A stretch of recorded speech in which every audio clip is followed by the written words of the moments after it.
नमस्कार। आज बात करूंगा मैं हीट स्ट्रोक यानी जिस पशु के अंदर हांफना या गर्मी के सिम्टम देखे जाते हैं उस बीमारी के अपन बात करेंगे। ये गर्मी के मौसम में अधिक देखी जाती है। आजकल जो सीजन चल रहा है इस मौसम के अंदर ये बीमारी मुख्यतः देखी गई है पशुओं के अंदर। ये एक्जोटिक कैटल और देसी पशुओं के अंदर दोनों के अंदर ज्यादातर फैलती है। फैलने का कारण ये है कि एफएमडी से ज्यादा ग्रसित पशुओं के अंदर ये बीमारी फैलती है।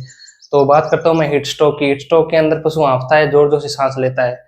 तो आइए बात करते हैं हीट स्ट्रोक की। देसी नस्लों से ज्यादा विदेशी नस्लों में ये बीमारी ज्यादा फैलती है। देसी नस्लों से ज्यादा विदेशी नस्लों में ये बीमारी ज्यादा फैलती है। जैसे अच्छप हो गया, जर्सी हो गया, उसके अंदर बीमारी सर्वाधिक फैलती है। ये हाँफने वाली एक दिक्कत है विदेशी नस्लों के अंदर। विदेशी नस्लें जैसे साहिवाल हो गई, थारपारकर हो गई, तो ये नस्लें कम हाँफती है। ये गर्मी में सर्वाइवल नस्लें हैं। तो बात करते हैं अपन हीट स्ट्रोक यानी गर्मी लगना। ये एक सामान्य दिक्कत है गर्मी लगने वाली। तो बात करते हैं हीट इंटॉलरेंस भी बोला जाता है इसको। गर्मी लगना या लू लगना को हीट इंटॉलरेंस भी बोला जाता है। हाइपर थर्मिया बोलते हैं इसको, सामान्य से ज्यादा तापमान हो जाना। कभी कभी पशु का सामान्य से अधिक तापमान हो जाता है, इसको हीट इंटॉलरेंस बोलते हैं या फिर हाइपरथर्मिया भी बोलते हैं। थर्मिया भी इसको बोला जाता है। और हाइपरसलाइवेशन, हाइपरसलाइवेशन का मतलब हो गया कि कभी कभी पशु मुंह से ज्यादा लार टपकाने लगता है। हीट स्ट्रोक के अंदर पशु कभी कभी ज्यादा लार टपकाने भी लग जाता है। पेंटिंग बोलते हैं, पेंटिंग या हाँफना, ये एक सामान्य लक्षण होता है हाँफना, जिसके अंदर पशु सामान्य से अधिक हाँफता है। मुंह खोल के, जैसे कुत्ता अपने मुंह से सांस लेता है, वैसे ये पशु अगर ज्यादा हाँफने लग जाता है, ज्यादा गर्मी महसूस करने लग जाता है, तो ये हाँफने लग जाता है। तो एफएमडी से ग्रसित पशुओं के अंदर हाँफने की बीमारी ज्यादा देखने को मिलती है। ये एक डिफिकल्ट इंडिकेशन है किसी बीमारी का। अगर एफएमडी किसी पशु के अंदर पहले हो चुकी है तो पशु जरूर हाँफेगा गर्मी के मौसम के अंदर। और दूसरी अगर मैं सिम्टम की बात करूं तो पानी कम पीता है। पानी कम पीने की वजह से हार्ड गोबर करता है, हार्ड फिशिज करता है। फिशिज गोबर जिसको बोलते हैं वो हार्ड करेगा। जैसे ऊंट छोटे छोटे गोलियों के अंदर गोबर करता है, वैसे ही पशु अपना गोबर करना स्टार्ट कर देता है। और ब्लड लेवल के अंदर ग्लूकोज की कमी हो जाती है। इसके अंदर ब्रेन एडिमा भी हो जाता है। कभी कभार पशु रेबीज के सिम्टम शो करने लग जाता है, खुद की पूंछ खाने लग जाता है, या फिर किसी पशु के अंदर इसकी पानी की कमी हो गई तो वो ऐसे पागलपन के सिम्टम शो करने लग जाता है।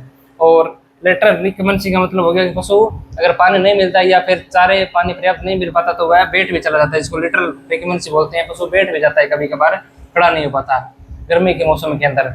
और ट्रांसपोर्ट करने पर भी, ट्रांसपोर्ट का मतलब हो गया एक स्थान से दूसरे स्थान पर ले जाने के बाद पशु हाँफने के सिम्टम ज्यादा शो करता है। अगर लंबी दूरी तक कोई पशु यात्रा कर रहा है तो हाँफना एक कॉमन सिम्टम उसको नजर आने लग जाता है, उसको हाँफने का सिम्टम शो होने लगा था। तो आज अपन बात कर रहे थे गर्मी या हीट स्ट्रोक की बीमारी के बारे में। तो इसके अंदर तापमान में बता रहा था आपको, तापमान 106 से 108 हो जाता है, बहुत ज्यादा अधिक तापमान हो जाता है। किस बीमारी के अंदर? हीट स्ट्रोक के अंदर, जिसको हीट इंटॉलरेंस बोला जाता है। इसके अंदर तापमान 106 से 108 हो जाता है।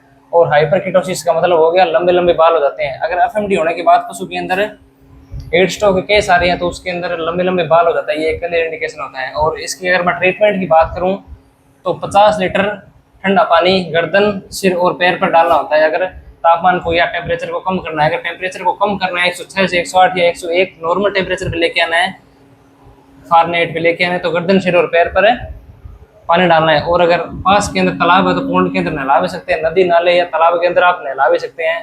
और बुखार की दवा की अगर मैं बात करूँ, कई पशुपालक मैं देखता हूँ अपने घर के अंदर इलाज करना स्टार्ट कर देते हैं। तो इसके अंदर अगर आप एंटीबायोटिक, अगर ऑक्सी मेलोक्सी देते हैं, अगर ह्यूमन वाली भी देते हैं, या मेलोक्सिकम पैरासीटामोल देते हैं, तो उसके अंदर टेम्परेचर नहीं टूटता है, ये कोई काम की बात नहीं है।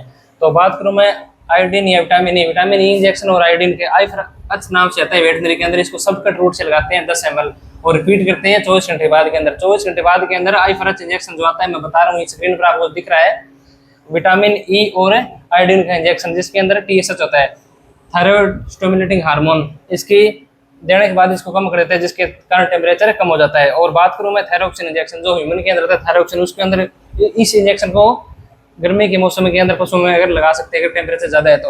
और मैं अगर बात करूं तो गुद्दा मार्ग के अंदर ठंडा पानी डालने से टेम्परेचर कम हो जाता है। अगर अधिक टेम्परेचर आ रहा है तो गुद्दा मार्ग के अंदर अगर अपन ज्यादा पानी डालेंगे, ठंडा पानी, तो उसके अंदर भी टेम्परेचर कम आने की संभावना हो जाती है।